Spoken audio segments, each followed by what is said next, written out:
شروع اللہ کے نام سے جو بڑا مہربان اور نہایت رحم والا ہے۔ کروڑوں درود نبی کریم صلی اللہ علیہ وآلہ وسلم پر، جن پر اللہ رب العزت خود درود بھیجتا ہے۔ اردو انفو ٹی وی کے معزز دوستو، السلام علیکم۔ میں ہوں محسن رضا، اور آج کی اس ویڈیو میں آپ کو حضرت بہاؤالدین زکریا ملتانی رحمت اللہ علیہ کے بارے میں بتانے والا ہوں۔ حضرت بہاؤالدین زکریا ملتانی رحمت اللہ علیہ کے تعارف سے پہلے میں آپ کو ان کا ایک واقعہ سنانا چاہتا ہوں۔ ایک سمندری جہاز عدن کی طرف جا رہا تھا۔ ابھی آدھے سے بھی کم سفر طے ہوا ہوگا کہ باد مخالف چلنے لگی۔ تمام مسافر اس قدر خوف زدہ ہوئے کہ ہر ایک کی زبان پر خدا کا ذکر ہونے لگا، مگر طوفان کی شدت میں کوئی کمی نہ آئی، یہاں تک کہ زندہ بچنے کی تمام امیدیں معدوم ہو کر رہ گئیں۔ خواجہ کمال الدین سعود شیروانی جواہرات کے تاجر بھی اسی جہاز میں سوار تھے۔ آپ حضرت بہاؤالدین زکریا ملتانی رحمت اللہ علیہ کے مرید تھے اور نیک اور صالح شخص تھے۔ ایسے عالم حسرت و یاس میں خواجہ کمال الدین نے سب مسافروں سے کہا، اگر خدا تعالی ہمیں اس عذاب اور طوفان سے صحیح سالم ہماری منزل پر پہنچا دے تو ہم اپنے مال و اسباب کا تیسرا حصہ اس کی راہ میں خیرات کر دیں گے۔ سب مسافر رضامند ہو گئے۔ خواجہ کمال الدین سر بسجود ہو کر خدا سے فریاد کرنے لگے۔ حضرت بہاؤالدین زکریا ملتانی رحمت اللہ علیہ اس وقت ملتان میں تشریف فرما تھے اور ہزاروں میل کی مسافت ان کے اور جہاز کے درمیان تھی۔ جہاز کے تمام مسافر اور خود خواجہ کمال الدین کہتے ہیں، ہم نے جہاز میں حضرت زکریا ملتانی کو بارگاہ الہی میں سجدہ ریز پایا، اور ہمیں پتہ بھی نہیں چلا کہ جہاز کیسے ساحل عدن پر بخیر و عافیت پہنچ گیا۔ چنانچہ ہمارے حواس جب بحال ہوئے تو حضرت جہاز سے جا چکے تھے۔ عدن پہنچ کر تمام سوداگروں نے حسب وعدہ اپنے مال و اسباب کا تیسرا حصہ خواجہ کمال الدین کے حوالے کیا، اور انہوں نے فخر الدین گیلانی کے ہاتھ 70 لاکھ روپے کی رقم حضرت بہاؤالدین زکریا کو ملتان بھیج دی۔ بہاؤالدین زکریا رحمت اللہ علیہ نے رقم کو قبول کیا اور اسی وقت شہر کے ناداروں، مفلسوں اور مستحقوں میں تقسیم کر دیا، اور خود اس سے اپنا دامن جھاڑ کر علیحدہ ہو گئے۔ اس واقعہ سے ملتان شہر اور اس کے قریب و جوار میں جناب زکریا ملتانی رحمت اللہ علیہ کے جود و سخا کی دھوم مچ گئی۔ رقم لانے والے صاحب فخر الدین گیلانی آپ کی فراق دلی اور سخاوت سے اتنے متاثر ہوئے کہ اپنا تمام مال و اثاثہ خدا کی راہ میں خیرات کر کے درویشی اختیار کر لی، اور حضرت زکریا ملتانی رحمت اللہ علیہ سے بیعت ہو کر ان کی خدمت میں 5 سال گزارے۔ پھر ان کے ہی حکم سے حج کے لیے روانہ ہو گئے، مگر جدے کے قریب پہنچ کر ان کا وصال ہو گیا۔ جناب زکریا ملتانی رحمت اللہ علیہ 575 ہجری کو ملتان میں پیدا ہوئے۔ آپ کے جد امجد کمال الدین علی شاہ مکہ معظمہ سے نکل کر خوارزم میں آ کر آباد ہو گئے تھے۔ آپ کا سلسلہ نسب اسود بن مطلب بن ازدین عبد العزیز ابن قصا قریشی سے جا ملتا ہے۔ آپ کے والد گرامی قدر وجیہ الدین اور دادا کمال الدین علی شاہ بڑے خدا رسیدہ بزرگ تھے۔ آپ کے دادا کمال الدین شاہ نے خوارزم سے ملتان ہجرت کی اور یہاں مستقل سکونت اختیار کی۔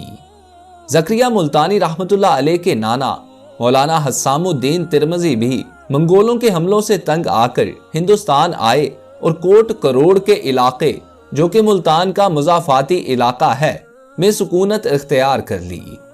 کمال الدین علی شاہ نے اپنے صاحبزادے اور جناب زکریا ملتانی کے والد محترم وجیہ الدین کی شادی مولانا حسام الدین ترمذی کی بیٹی سے کر دی، جو کہ مولانا بہاؤالدین زکریا ملتانی رحمت اللہ علیہ کی والدہ ماجدہ تھیں۔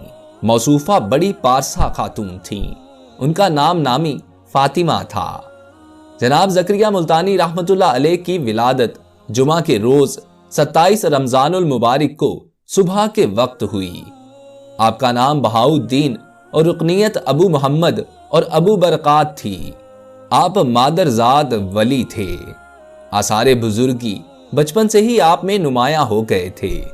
آپ کے والد محترم جب تلاوت کلام پاک فرماتے تو آپ دودھ پینا چھوڑ دیتے اور تلاوت کی آواز سننے میں محو ہو جاتے۔ جب آپ کو مکتب میں داخل کروایا گیا تو ابتدائی ایام میں ہی آپ نے فرمایا، جس وقت حق تعالیٰ نے آلستو بربکم فرمایا تھا، اس وقت سے لے کر اب تک کے تمام واقعات مجھے یاد ہیں۔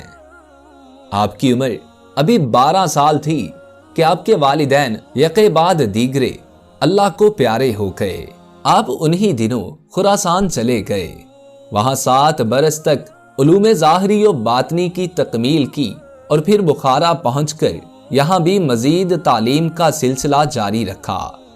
جب بہت سارے بزرگوں کی صحبت صالحہ سے فیض یاب ہو گئے تو پھر حج بیت اللہ کے لیے حرمین شریفین حاضر ہوئے۔ حج و زیارت سے مشرف ہونے کے بعد 5 سال تک مدینہ منورہ میں قیام کیا۔ حضرت شیخ کمال الدین محمد ممانی مشہور محدث سے آپ نے حدیث کی تعلیم حاصل کی۔ موصوف شیخ کمال الدین 53 سال تک حرم نبوی صلی اللہ علیہ وآلہ وسلم کے متولی کے طور پر خدمات انجام دیتے رہے۔ زکریا ملتانی رحمت اللہ علیہ نے روضہ رسول صلی اللہ علیہ وآلہ وسلم کے پاس تزکیہ نفس اور تصفیہ باطن کے لیے مجاہدات شروع کیے۔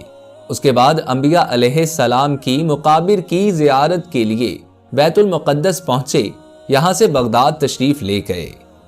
آپ رحمت اللہ علیہ نے 7 قرات کے ساتھ قرآن پاک کو 7 سال کی عمر میں حفظ کر لیا تھا۔ آپ بہاؤالدین فرشتہ کے نام سے بھی مشہور رہے ہیں۔ بغداد میں شیخ الشیوخ حضرت شہاب الدین سہروردی صاحب عوارف کے ہاتھ پر جناب زکریا ملتانی رحمت اللہ علیہ نے بیعت کی اور خرقہ خلافت حاصل کیا۔ جناب زکریا ملتانی رحمت اللہ علیہ اپنے مرشد کامل جناب شہاب الدین سہروردی کی خدمت میں صرف 17 روز ٹھہرے اور اتنی قلیل مدت میں خرقہ خلافت بھی ملا اور روحانی نعمتوں سے بھی فیض یاب ہوئے۔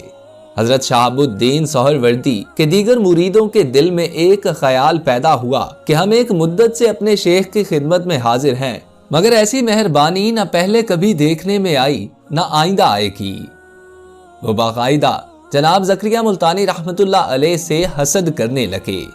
ان کی اس روش کو دیکھتے ہوئے ایک روز شہاب الدین سہروردی رحمت اللہ علیہ نے فرمایا، تم لوگ گیلی لکڑیاں ہو جن کو آگ لگتے ہوئے بہت دیر لگتی ہے، اور بہاؤالدین زکریا ملتانی خشک لکڑی ہیں جنہوں نے فوراً آگ پکڑ لی۔ درویش یہ سن کر بڑے نادم ہوئے۔ جناب زکریا ملتانی رحمت اللہ علیہ کو خرقہ خلافت پانے کے بعد حضرت شہاب الدین سہروردی نے حکم دیا کہ ملتان چلے جاؤ۔ چنانچہ آپ نے ملتان پہنچ کر رشد و ہدایت کے نور کو عام کیا۔ آپ کے دربار میں ہر وقت شاہ و گدا کی محفل لگی رہتی، قوالیاں ہوتی اور لوگ عبادات و ریاضات کے فوائد سمجھتے اور ان میں مگن رہتے۔ آپ فرماتے تھے، اگر تمہارا بدترین دشمن بھی حق پر ہو تو اس کے بارے میں سچے الفاظ اور سچی بات کرو، اور ذاتی انات سے کسی کے کردار کو آلودہ نہ کرو۔ جناب زکریا ملتانی رحمت اللہ علیہ فرماتے تھے، دنیا کا مال جتنا بھی حاصل کر لیا جائے، انسان پھر بھی مطمئن نہیں رہتا۔ ہوس مال کی بڑھوتی کے ساتھ ساتھ بڑھتی جاتی ہے۔ سانپ کی صحبت اس شخص کو نقصان پہنچاتی ہے جو اس کے افسون کو نہ جانتا ہو۔